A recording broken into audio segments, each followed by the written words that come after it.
Boa noite, igreja. A graça e a paz do nosso Senhor Jesus Cristo esteja com todos nós.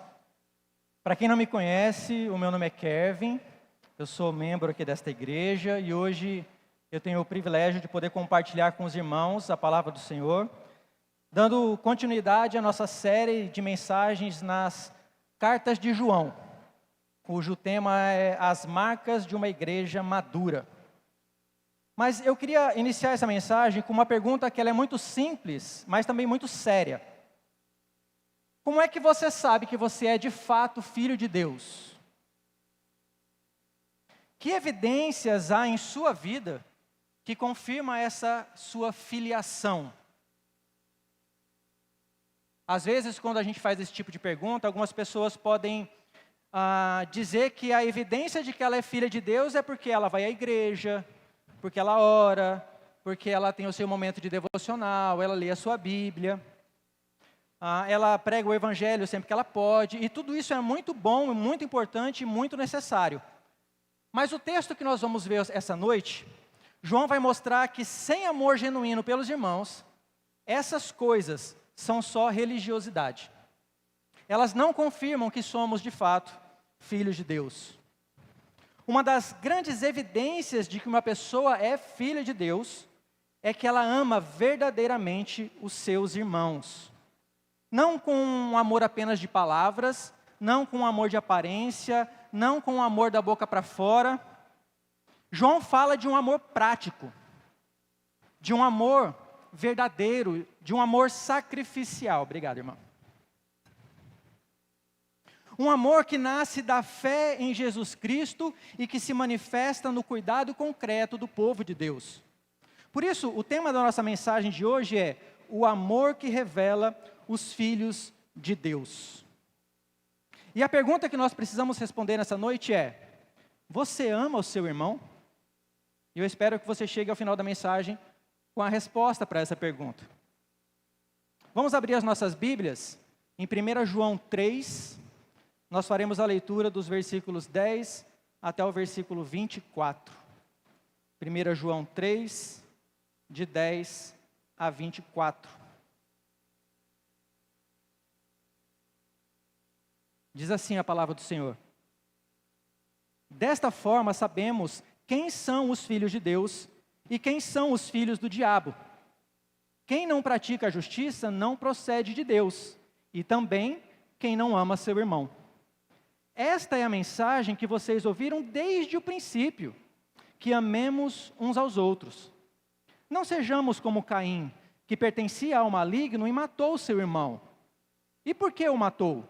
Porque as suas obras eram más e as de seu irmão eram justas. Meus irmãos, não se admirem se o mundo os odeia. Sabemos que já passamos da morte para a vida porque amamos nossos irmãos. Quem não ama permanece na morte. Quem odeia seu irmão é assassino, e vocês sabem que nenhum assassino tem vida eterna em si mesmo. Nisto conhecemos o que é o amor. Jesus Cristo deu a sua vida por nós, e devemos dar a nossa vida por nossos irmãos. Se alguém tiver recursos materiais, e vendo seu irmão em necessidade, não se compadecer dele, como pode permanecer nele o amor de Deus? Filhinhos, não amemos de palavra nem de boca, mas em ação e em verdade. Assim saberemos que somos da verdade, e tranquilizaremos o nosso coração diante dele, quando o nosso coração nos condenar. Porque Deus é maior do que o nosso coração e sabe todas as coisas. Amados, se o nosso coração não nos condenar, temos confiança diante de Deus, e recebemos dele tudo o que pedimos, porque obedecemos aos seus mandamentos e fazemos o que lhe agrada.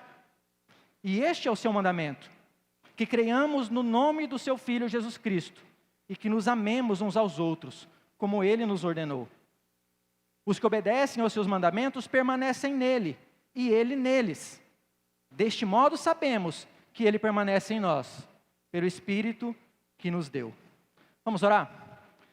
Pai querido, Deus de graça, Deus de misericórdia, aqui está uma porção da tua palavra, Senhor, e nós te pedimos que neste momento o Senhor use ela para falar aos nossos corações, Pai. Que o Senhor possa me usar como instrumento nas tuas mãos e assim também abrir o coração dos meus irmãos, para que a Tua palavra penetre e produza as mudanças que precisam ser produzidas nas nossas vidas, Pai.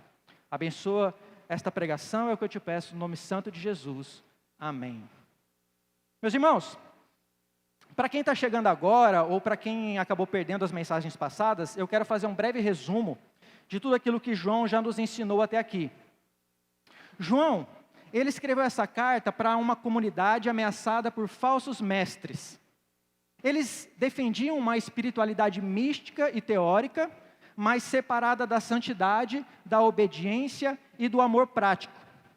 Eles afirmavam conhecer a Deus, mas negligenciavam o pecado, desprezavam os irmãos e negavam verdades essenciais sobre Cristo. Por isso, João escreveu para ajudar a igreja a discernir a fé verdadeira da fé falsa, os filhos de Deus dos filhos do diabo, a comunhão real com Deus da mera aparência religiosa. No capítulo 1, João afirmou que Deus é luz e que a verdadeira comunhão que com Ele exige andar na luz, confessando os pecados e confiando na purificação pelo sangue de Cristo. No capítulo 2, João mostrou que conhecer a Deus se evidencia na obediência aos seus mandamentos, no amor aos irmãos, na rejeição ao mundo e na permanência na verdade sobre Cristo. No início do capítulo 3, João afirmou que os crentes são filhos de Deus e por isso devem viver em pureza e justiça, pois quem nasceu de Deus não permanece dominado pelo pecado. É interessante porque a carta de João, ela parece uma escada em espiral. Não sei se vocês já subiram uma escada em espiral, mas em uma escada em espiral você sempre vê as mesmas paisagens repetidamente, só que sempre de um nível mais alto. É isso que João faz na sua carta.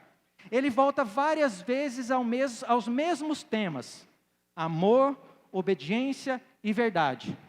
Mas cada vez que ele volta, ele aprofunda um pouco mais o assunto. Em 1 João 2, por exemplo, dos versículos 7 a 11, ele já havia tratado do amor aos irmãos como uma evidência de quem anda na luz. Agora, ele retorna ao tema, mostrando que o amor aos irmãos é um sinal da filiação divina e da verdadeira vida espiritual. Ou seja, a questão ela deixa de ser apenas luz e trevas e passa a ser agora também questão de vida e morte. Porque João diz: quem não ama permanece na morte. Portanto, esse texto responde àquela pergunta que eu fiz no início: como é que a gente faz para saber que de fato nós somos filhos de Deus? E a resposta de João é pela forma como você ama o seu irmão. João ele vai construir o seu argumento por meio de alguns contrastes bem fortes.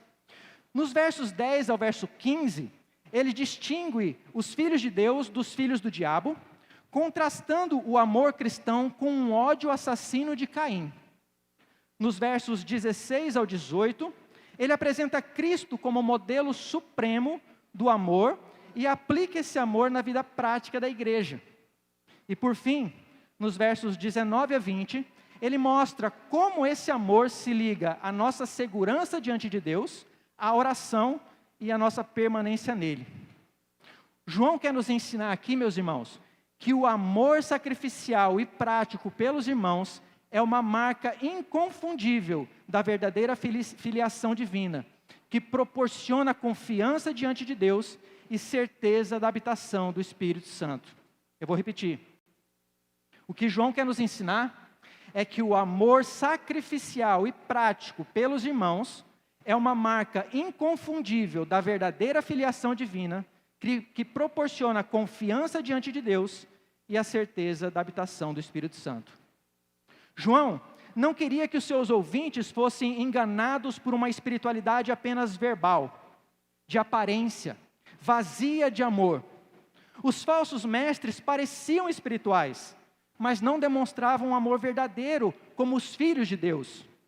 Ao mesmo tempo, João queria também consolar os crentes sinceros, mostrando que o amor prático aos irmãos ajuda a tranquilizar o coração diante de Deus. E João vai fazer isso mostrando 3 verdades sobre o amor que revela os filhos de Deus. E são essas 3 verdades que nós vamos expor essa noite. A primeira verdade é que o amor que revela os filhos de Deus rejeita o ódio. Percebam, meus irmãos, que João começa com uma afirmação muito forte. Ele diz: desta forma sabemos quem são os filhos de Deus e quem são os filhos do diabo. Quem não pratica a justiça não procede de Deus, e também quem não ama seu irmão. João está dizendo que existem marcas espirituais que tornam visível a nossa filiação. E que marcas são essas? A justiça e o amor. Quem não pratica a justiça não procede de Deus. E quem não ama o seu irmão também não procede de Deus. Isso significa que a vida cristã verdadeira não pode ser reduzida a palavras, a apenas conhecimento bíblico, a algumas experiências religiosas ou a aparência de espiritualidade. A verdadeira vida cristã se manifesta em justiça diante de Deus e em amor diante dos irmãos. João, ele confronta o erro dos falsos mestres que diziam conhecer a Deus, mas viviam em desobediência, que afirmavam comunhão com Deus, mas desprezavam os irmãos. Por isso ele diz: isso não procede de Deus. É importante notar que para João não existem meio termos. Existem apenas 2 famílias espirituais. Ou você é filho de Deus, ou você é filho do diabo. E isso vai confrontar uma ideia que é muito comum nas pessoas, de achar que todo mundo é filho de Deus. Quem nunca ouviu isso? No fundo todos são filhos de Deus. Mas não é isso que a Bíblia ensina. Ela diz que todos são criaturas de Deus, mas filhos são apenas aqueles que creram em Jesus pela fé. Aos que o receberam, aos que creram em seu nome, deu-lhes o direito de se tornarem filhos de Deus. João 1, versículo 12. Ou como diz em Gálatas 3, versículo 26, todos vocês são filhos de Deus mediante a fé em Cristo Jesus. E aqui a gente precisa ser muito claro. João, ele não está dizendo que nós somos salvos porque amamos os irmãos. Ele está dizendo que amamos porque fomos salvos. Os filhos de Deus amam porque receberam uma nova natureza. Porque eles nasceram de Deus, porque eles foram alcançados pela graça, porque o amor de Deus foi derramado em seu coração pelo Espírito. Por isso, onde não há amor ao irmão, não há evidência da filiação divina. Olha o que ele diz no verso 11. Esta é a mensagem que vocês ouviram desde o princípio, que nos amemos uns aos outros. Ao contrário dos falsos mestres que gostavam de falar que eles estavam trazendo uma nova revelação, João leva a igreja a olhar para a mensagem original. Desde o princípio, a igreja ouviu que deveriam amar uns aos outros. O próprio Senhor Jesus disse isso. Ele disse: novo mandamento lhes dou, amem uns aos outros, como eu os amei, vocês devem amar uns aos outros. Com isso, todos saberão que vocês são meus discípulos, se vocês se amarem uns aos outros. João 13, versículos 34 a 35. Portanto, meus irmãos, o amor ao irmão não é opcional na vida da igreja. O amor ao irmão é uma marca visível daquele que pertence a Jesus. Não existe cristianismo verdadeiro sem amor aos irmãos. Não existe comunhão verdadeira com Deus quando o coração permanece fechado, endurecido, indiferente e hostil ao povo de Deus. E para provar o seu argumento, João aponta para o primeiro caso de violência entre irmãos narrados na Bíblia. Ele aponta para Caim e Abel. Ele diz: não sejamos como Caim, que pertencia ao maligno e matou seu irmão. Meus irmãos, vocês provavelmente conhecem a história de Caim e Abel. Eles foram os primeiros filhos de Adão e Eva. Caim e Abel cresceram na mesma família. E ambos se aproximaram de Deus com ofertas. Externamente, Caim parecia uma pessoa religiosa. Ele praticou um ato de culto. Mas em Gênesis 4, diz que o Senhor se agradou de Abel e de sua oferta, mas não se agradou de Caim e de sua oferta. E por que Deus não se agradou? Muitas pessoas vão falar que foi por causa da oferta. Um trouxe uma oferta que era agradável, outro trouxe outra oferta que não era agradável. Mas será que é só isso?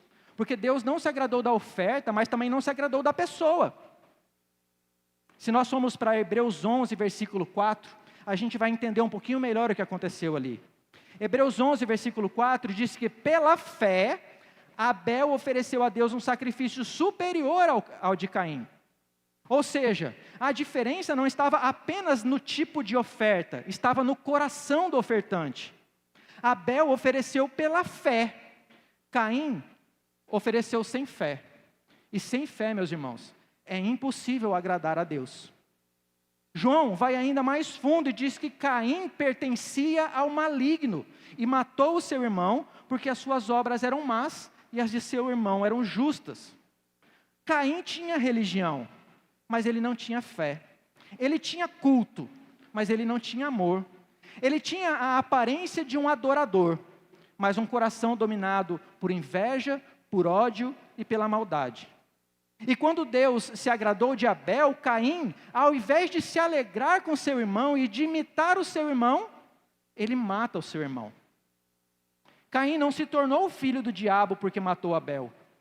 Ele matou Abel porque já pertencia ao maligno e o seu coração estava sob o domínio do pecado. E aqui é algo muito sério, meus irmãos. A falta de amor nem sempre começa com um ato de violência visível. Às vezes começa com inveja, começa com comparação, começa com ressentimento, com amargura, com a incapacidade de se alegrar com a graça de Deus na vida do irmão. Caim não suportou ver Abel aprovado por Deus. O problema dele não era com Abel, era com Deus.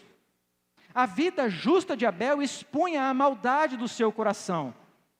E isso nos ensina algo muito profundo. O ódio muitas vezes nasce quando a justiça do outro denuncia a nossa injustiça. Às vezes o cristão fiel incomoda não é porque ele fez algo errado, mas porque a sua vida revela o que há de errado em nós. A pureza do outro denuncia a nossa impureza. A fidelidade do outro denuncia a nossa negligência. A humildade do outro denuncia o nosso orgulho. Foi isso que aconteceu com Caim. Ele odiou o irmão justo, porque a justiça do irmão revelava a sua maldade. Por isso João diz no versículo 13, meus irmãos, não se admirem se o mundo os odeia. Em outras palavras, não se assustem, não estranhem. Desde Caim existe uma oposição espiritual entre a descendência da mulher e a descendência da serpente. Entre aqueles que pertencem a Deus e aqueles que pertencem ao maligno.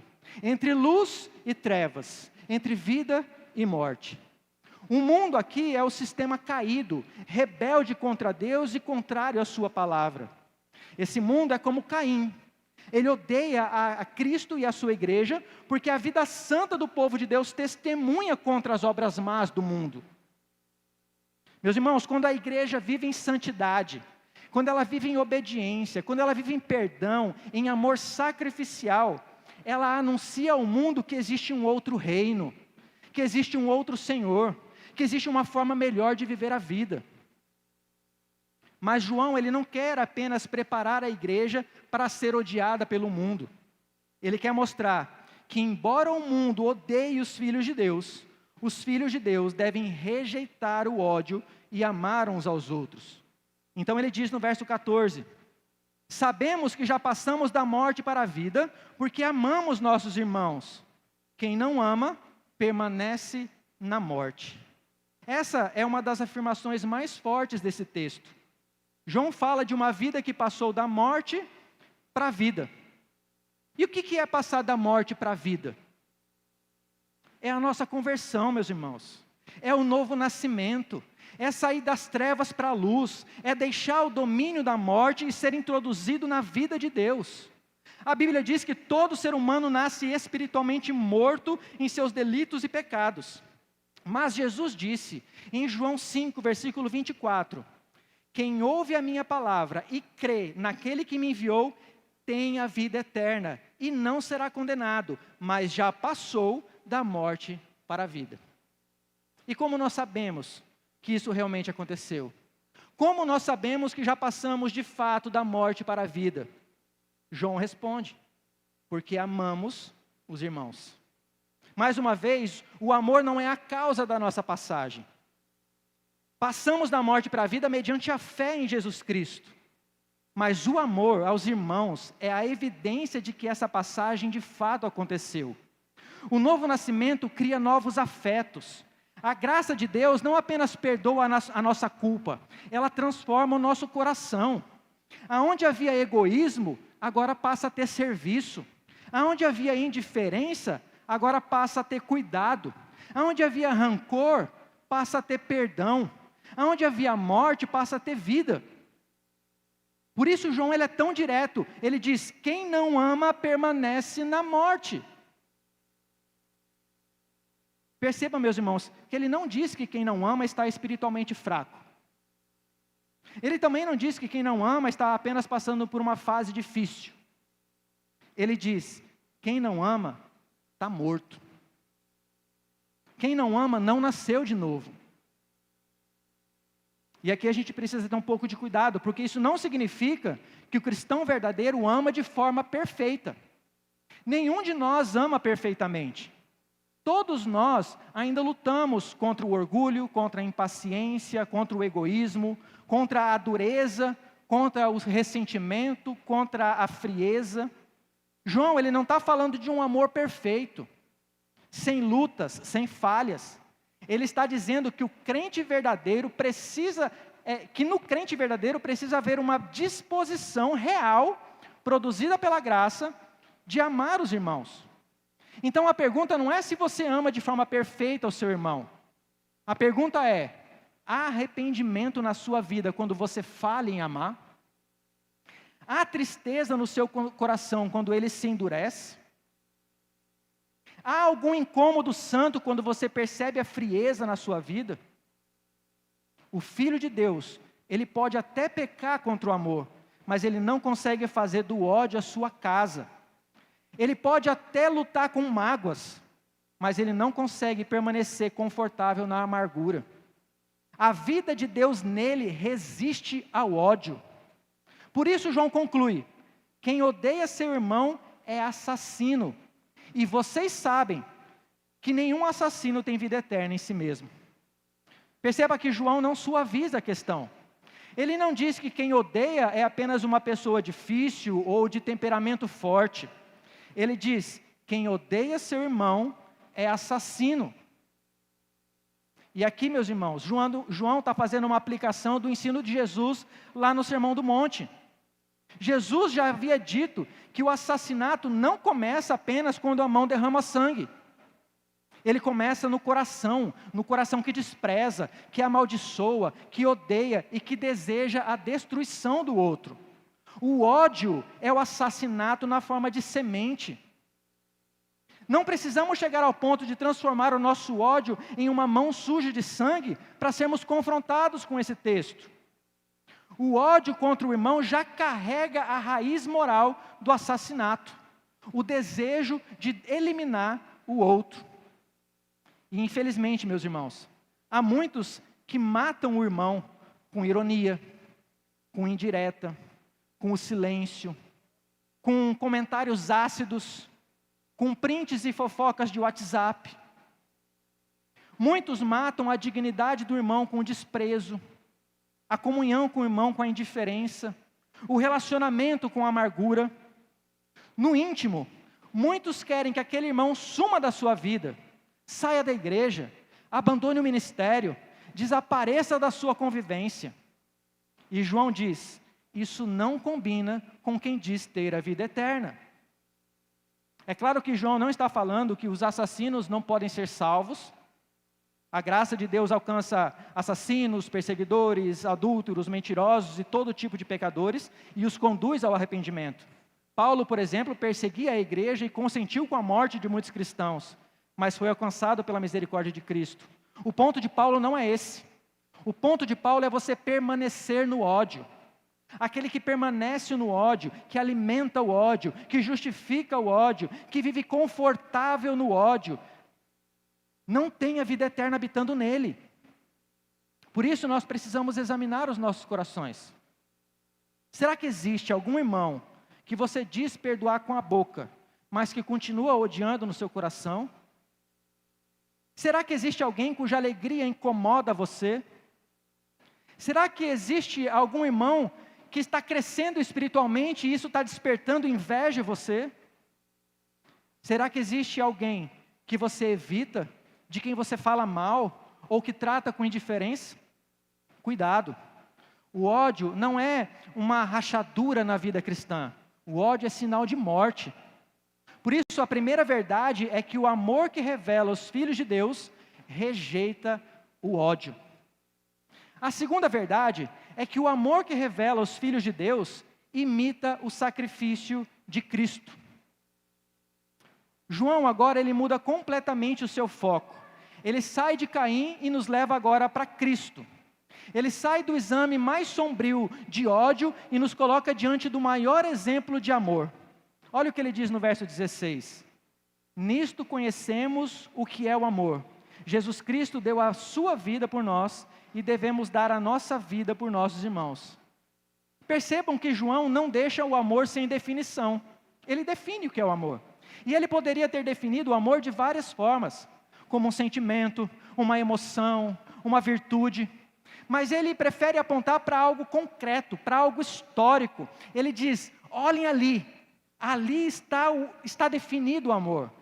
O amor foi revelado na cruz.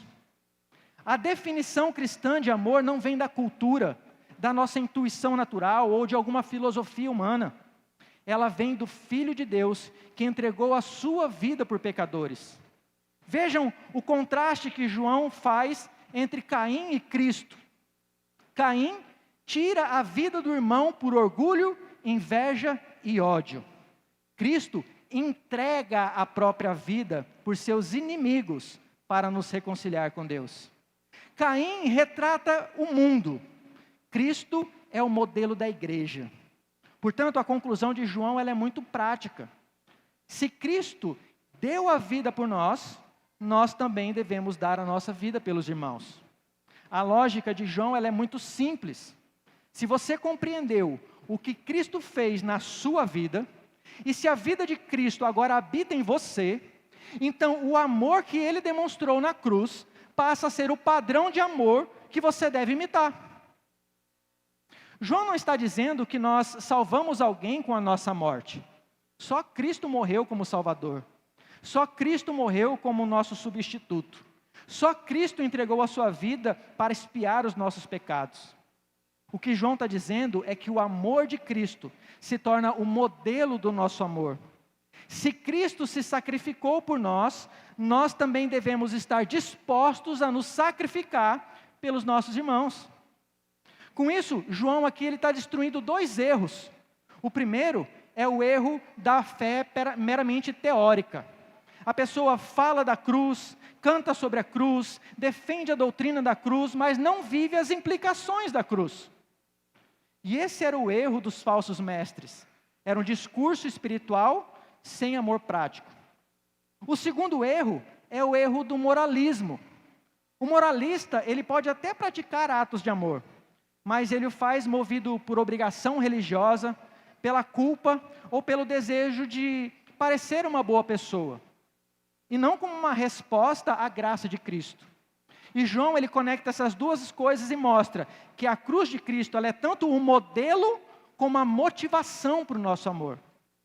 Então, se você quer saber o que é amor, meu irmão, olhe para a cruz de Cristo. Ele não apenas disse que nos amava, Ele provou o seu amor, dando a própria vida por nós, carregando a nossa culpa e sofrendo a ira que pertencia a nós. Esse amor é o padrão que você deve imitar e, ao mesmo tempo, é a força que move você a amar. João ele é muito realista, meus irmãos, porque talvez a maioria de nós não precisemos passar pela morte para provar o nosso amor por um irmão. Talvez nenhum de nós precise morrer por um irmão. Então, para que ninguém transforme esse ensino em algo distante, algo teórico, beleza, eu tenho que eu tenho que morrer pelo meu irmão, assim como Cristo morreu por mim, beleza, mas talvez isso nunca aconteça, e aí você pega esse ensino apenas como uma teoria. João, ele traz o amor para a realidade da igreja, para a vida comum da igreja. Olha o que ele diz no verso 17. Se alguém tiver recursos materiais e, vendo seu irmão em necessidade, não se compadecer dele, como pode permanecer nele o amor de Deus? Aqui João está sendo extremamente prático. Ele fala de alguém que tem recursos, mas que ele não está falando de alguém necessariamente rico. É alguém que tem algum tipo de recurso que pode ajudar o irmão. Essa pessoa tem condições de ajudar o irmão. Essa pessoa vê o irmão em necessidade. Não é uma necessidade abstrata nem distante. É uma necessidade que está diante dos olhos dele. Ele viu a dor do irmão, mas mesmo assim ele fecha o coração. Ele vê, mas finge que não viu. Ele pode ajudar, mas ele prefere se proteger. Então João pergunta, como que pode permanecer nele o amor de Deus? E a resposta é não pode. João está dizendo que João está dizendo que existe algo profundamente errado quando alguém afirma ter recebido o amor de Deus, mas vive indiferente às necessidades do irmão. Como é que alguém pode dizer que conhece o amor de Cristo, se não tem compaixão pelos irmãos de Cristo? Como é que alguém pode dizer que pertence ao corpo de Cristo, se fecha os olhos para a dor de outro membro do corpo de Cristo? Isso é muito sério, meus irmãos. É claro que João não está dizendo que todo cristão precisa resolver todos os problemas do mundo. Ele não está dizendo que nós temos recursos infinitos e que nem que devemos agir sem sabedoria. Ele não está ensinando que amar é, por exemplo, financiar a irresponsabilidade do outro irmão. Não é sustentar o pecado do irmão. Não é alimentar a manipulação do irmão ou substituir a responsabilidade pessoal do irmão. Há momentos que o amor ele ajuda dando, mas há momentos em que ele ajuda corrigindo, que ele ajuda orientando, que ele ajuda caminhando junto. O ponto de João aqui é que o amor cristão não é apenas um discurso. O amor cristão, ele se move, ele abre os olhos, ele abre o coração e, quando possível, ele abre a mão também. Por isso, João conclui no verso 18: Filhinhos, não amemos de palavras nem de boca, mas em ação e verdade. João, ele usa novamente aqui a expressão filhinhos, mostrando o seu grande afeto pastoral com aquela igreja. Ele exorta aquela igreja com ternura, mas também de forma muito direta. Não amem apenas com palavras bonitas. Não digam apenas, irmão, estou orando por você, viu? Se você pode fazer algo mais concreto por ele. A oração, meus irmãos, nunca deve ser uma desculpa para manter as nossas mãos fechadas, quando Deus já colocou nelas os recursos para ajudar a pessoa. Palavras importam, encorajamento importa, oração importa, consolo importa, aconselhamento importa, mas as nossas palavras precisam ser sustentadas com ações concretas. João confronta o amor que só existe na fala. João confronta o discurso espiritual sem prática. E João diz que esse amor não vem de Deus. O amor verdadeiro aparece em ações e em verdade. Em ação significa em práticas concretas. É aquele amor que visita, que ajuda, que reparte, que serve, que acolhe, que ouve, que corrige e que socorre. E em verdade significa com sinceridade. Não é ajudar para aparecer, não é para ser elogiado, não é para manipular ninguém, não é para receber alguma coisa em troca. É amor sincero, nascido de um coração que foi transformado por Deus. E esse tipo de amor, meus irmãos, sempre tem um preço. Ele sempre custa alguma coisa. Às vezes ele custa o nosso tempo, às vezes o nosso dinheiro, o nosso conforto, o nosso orgulho. Às vezes custa abrir mão da nossa agenda, custa nos envolver em situações que são difíceis. Mas olhe para a cruz. Foi isso que Cristo fez quando Ele nos amou. Ele não nos amou de longe. Ele não nos amou apenas com palavras. Ele veio até nós, Ele entrou na nossa miséria, Ele carregou a nossa culpa, Ele entregou a sua vida por nós. O amor que revela os filhos de Deus se expressa em ações práticas. Por isso nós precisamos, mais uma vez, examinar os nossos corações. Será que o nosso amor pelos irmãos tem sido apenas um amor de palavras, um amor de discurso? Será que nós temos visto a necessidade de um irmão e fechado os nossos corações? Será que nós temos usado a oração como uma desculpa para não ajudar de forma prática? Quantas vezes, mesmo tendo tempo, recursos, dons e oportunidades, permanecemos indiferentes às necessidades reais dos nossos irmãos? Vemos um irmão sofrendo e pensamos, isso não é problema meu. Vemos alguém sozinho e pensamos, alguém vai cuidar dele. Vemos uma família em dificuldade e pensamos, eu não quero me envolver. Vemos alguém fraco espiritualmente e seguimos adiante porque ajudar esse irmão fraco vai exigir tempo, paciência e sacrifício. E eu não posso perder esse tempo. Cuidado. O amor que nasceu da cruz não fecha o coração. Irmãos, esse amor ele nos humilha e ele também nos motiva. Ele nos humilha porque quando olhamos para a cruz, vemos que o amor não guardou nada. Vemos que Cristo entregou tudo. Ele amou até o fim. E aí quando nós olhamos para a nossa disposição em repartir o nosso tempo, em repartir o nosso dinheiro, a nossa atenção, o nosso cuidado, a gente percebe como a gente ainda ama pouco. Mas esse amor também precisa nos motivar. Porque João não está dizendo, sejam mais esforçados. Não é isso que João está dizendo. João está dizendo, olhe para a cruz. Olhe para Cristo. Veja como Cristo amou você.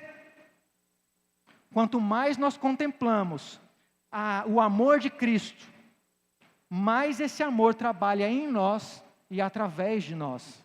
Portanto, não feche o seu coração. Olhe ao seu redor, veja as necessidades reais dos seus irmãos aqui da igreja. Talvez hajam irmãos precisando de ajuda material. Talvez hajam irmãos precisando de discipulado. Talvez hajam irmãos precisando de consolo, de uma visita, de algum tipo de serviço. Talvez eles estejam precisando de uma simples carona. E talvez você tenha condições de ajudá-lo em todas essas coisas, mas ainda não agiu, porque não quer abrir mão do seu conforto. João nos lembra que o amor verdadeiro não é apenas aquilo que nós falamos, é aquilo que nós fazemos. Então a segunda verdade é que o amor que revela os filhos de Deus imita o sacrifício de Cristo. E a terceira verdade que João quer nos ensinar essa noite é que o amor que revela os filhos de Deus fortalece a confiança diante de Deus. Depois de mostrar que o amor rejeita o ódio e imita o sacrifício de Cristo, João mostra que esse amor também fortalece a nossa confiança diante de Deus. Olha o que ele diz: assim saberemos que somos da verdade e tranquilizaremos o nosso coração diante dele quando o nosso coração nos condenar, porque Deus é maior do que o nosso coração e sabe todas as coisas. Percebam a preocupação pastoral de João aqui de novo. João ele não escreve apenas para confrontar os falsos mestres, mas também para consolar os verdadeiros crentes. Ele sabia que existiam pessoas naquela igreja que viviam longe daquela hipocrisia dos falsos mestres. Eles criam em Cristo, eles amavam seus irmãos, ainda que não de forma perfeita. Eles desejavam obedecer, eles lutavam com as suas dúvidas, com as suas fraquezas, com as suas inseguranças. E quando esses irmãos olhavam para essa exigência do amor, desse amor prático, desse amor que se entrega, o coração deles poderia vacilar. Meu Deus, eu estou falhando. Por isso João diz, quando você percebe esse amor, quando você percebe que você está amando o seu irmão, ainda que de maneira imperfeita, sabemos que somos da verdade e tranquilizaremos o nosso coração. Quando o amor de Deus se manifesta em nós de maneira concreta, isso confirma que pertencemos à verdade. Não porque o nosso amor é perfeito, como eu já disse, mas porque ele é real. É como se João dissesse: olha para aquilo que a graça já está produzindo na sua vida. Você antes vivia fechado para si mesmo, agora você se importa com os irmãos. Antes você era dominado pela indiferença, mas agora você se entristece com a dor do próximo. Antes você alimentava ódio, mas agora você luta para perdoar o irmão. Antes você buscava apenas os seus interesses, e agora você tem o desejo real de servir aos irmãos. Meus irmãos, esse tipo de coisa não nasce da carne, isso é obra de Deus. Então tranquilize o seu coração, você é da verdade, você já passou da morte para a vida. É isso que João está dizendo. João está tocando em uma experiência muito comum na nossa vida, a experiência do coração que acusa.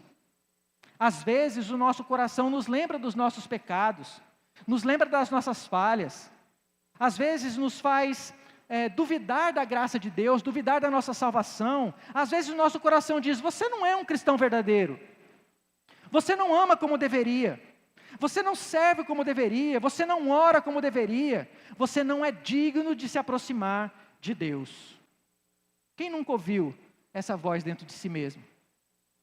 João não ignora essa experiência. Ele sabe que o coração humano é instável. Ele sabe que até o coração de um crente verdadeiro pode ficar inseguro.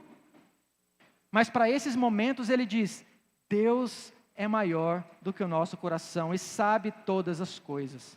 E isso é completamente consolador. Quando o coração acusa alguém além da medida, Deus é maior do que o coração. E Deus conhece todas as coisas.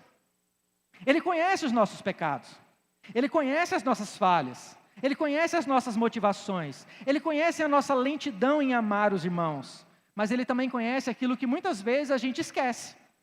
Ele conhece a obra da graça que Ele começou em nós, Ele conhece a fé que Ele mesmo gerou em nós, Ele conhece o nosso arrependimento sincero, Ele conhece o nosso amor imperfeito, mas real, Ele conhece a nossa luta sincera contra o pecado, Ele conhece o nosso desejo de obedecer, Ele conhece que o nosso coração, mesmo fraco, não quer se afastar de Cristo.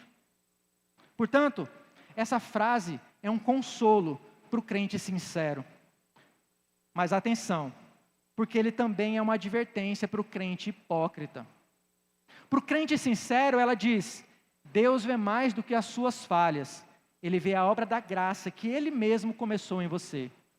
Mas para o crente hipócrita, ele diz: eu vejo além da sua aparência, eu conheço a sua ausência de amor, eu sei o que você está tentando esconder. Deus sabe se o nosso amor é verdadeiro ou se é apenas conversa fiada. Ele sabe se servimos de fato ou apenas falamos bonito. Ele sabe se nos importamos com alguém, com os irmãos, ou se apenas mantemos a nossa aparência de piedade. É por isso que João continua e diz: amados, se o nosso coração não nos condenar, temos confiança diante de Deus e recebemos dele tudo o que pedimos, porque obedecemos aos seus mandamentos e fazemos o que lhe agrada. Quando o coração não está acusando, quando a nossa consciência está tranquila diante de Deus, quando não alimentamos o ódio e a rebeldia, quando amamos o irmão, ainda que de forma imperfeita, podemos ter confiança diante de Deus. A palavra que é traduzida por confiança significa literalmente liberdade de falar abertamente, francamente e sem segredo. É a liberdade de chegar diante de Deus e falar com Ele francamente. E essa confiança, meus irmãos, não é arrogância. É a liberdade do filho diante do pai. É a confiança de quem sabe que não é aceito porque é perfeito, mas porque Cristo é perfeito. E porque foi aceito e recebido em Cristo. João aplica isso às nossas orações. Ele diz: recebemos dele tudo o que pedimos. E essa é uma promessa maravilhosa, mas ela não é uma promessa mágica. Ela não ensina que Deus realizará todos os nossos desejos porque obedecemos a Ele.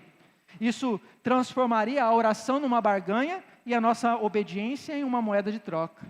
O que João está dizendo é que a obediência e o amor nos conduzem a uma vida de comunhão com Deus. E essa comunhão molda, transforma as nossas orações. Nós deixamos de orar apenas segundo os nossos caprichos e começamos a pedir aquilo que agrada ao Senhor. A oração do filho obediente não é uma tentativa de manipular a Deus, é uma expressão da comunhão com Deus. Em outras palavras, a obediência não compra as respostas de oração, mas ela alinha o nosso coração à vontade de Deus.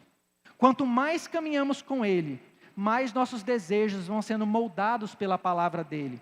Passamos a pedir menos aquilo que apenas alimenta a nossa carne e mais aquilo que glorifica a Cristo, que edifica a igreja, que fortalece a nossa fé e que nos ajuda a viver de modo agradável diante dEle. Por isso João diz que recebemos dEle o que pedimos, porque guardamos os seus mandamentos e fazemos diante dEle o que é agradável.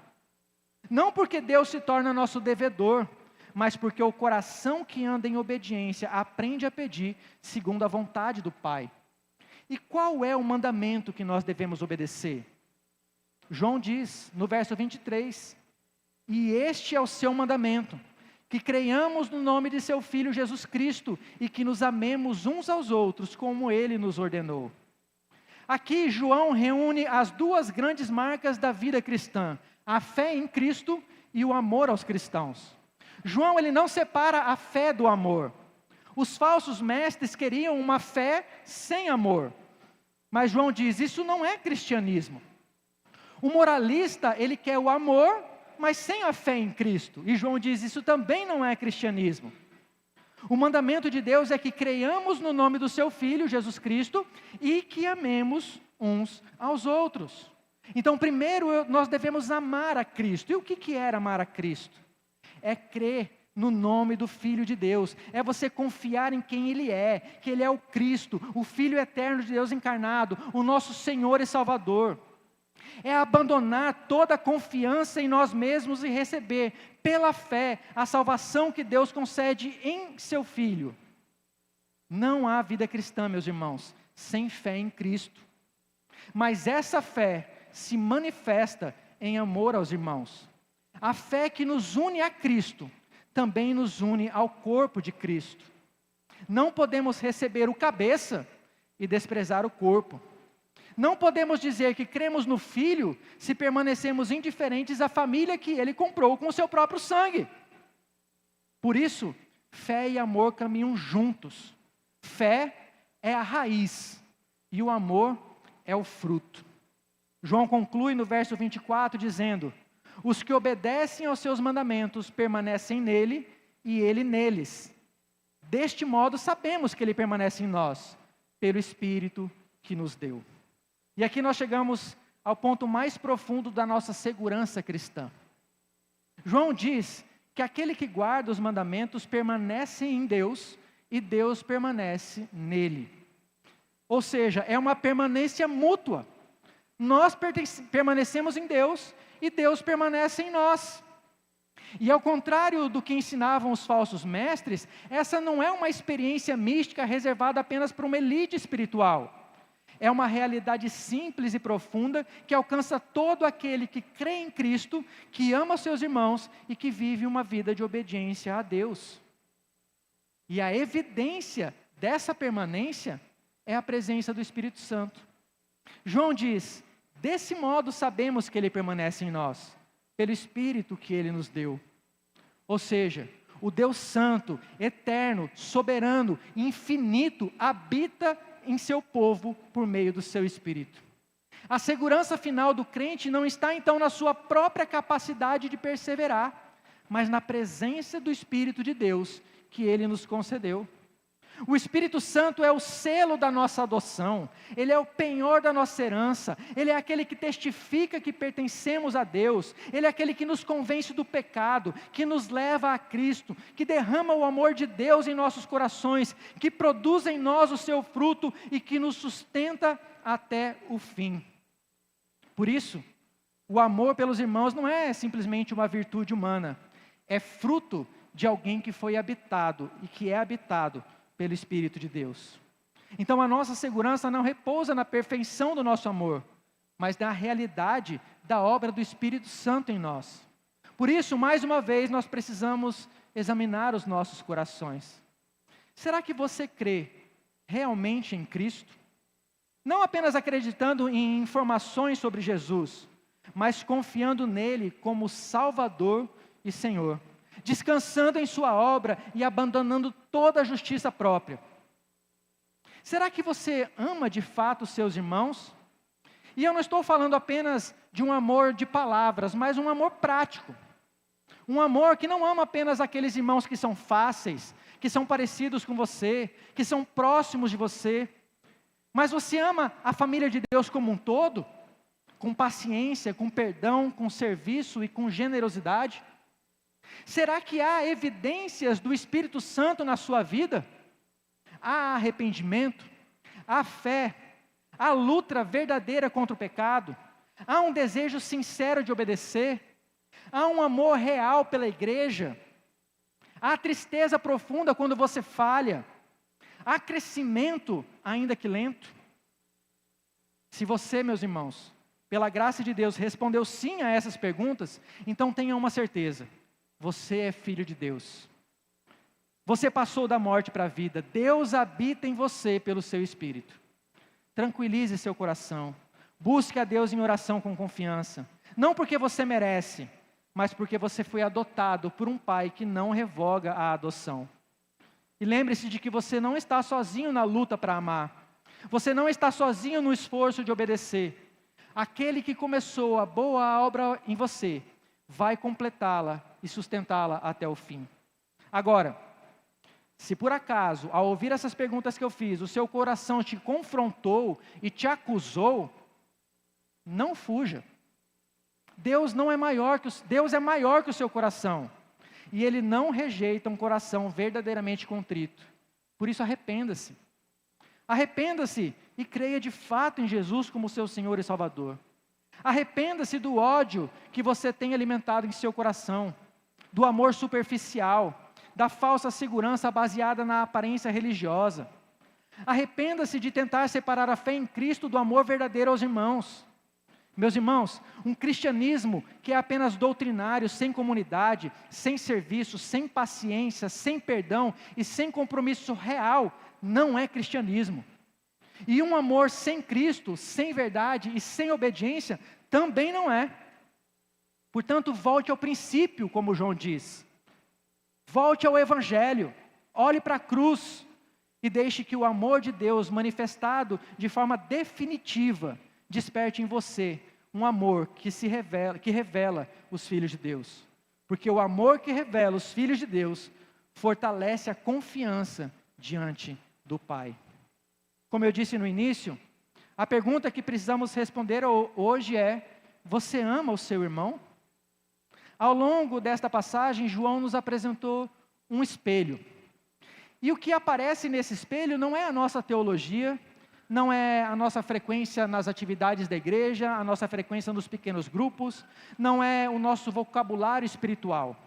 O que aparece nesse espelho e que revela quem de fato somos é o nosso amor aos irmãos. Os filhos de Deus rejeitam o ódio.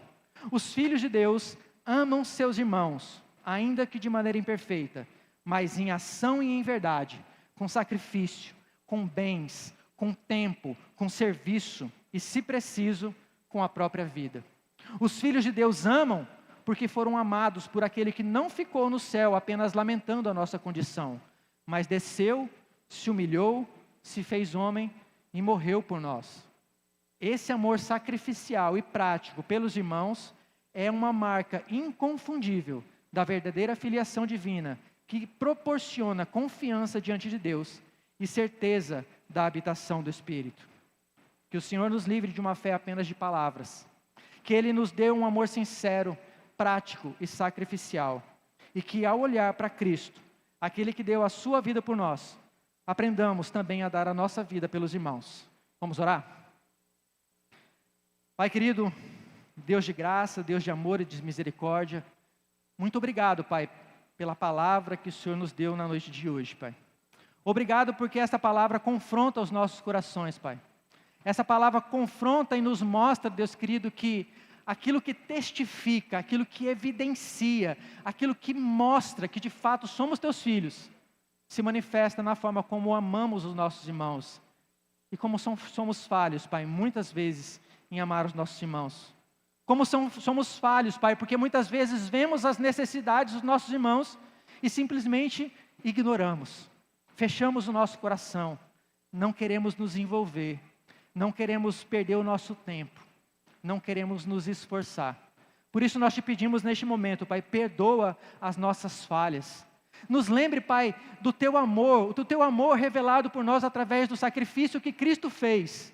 E nos conduza a um amor sacrificial também aos nossos irmãos.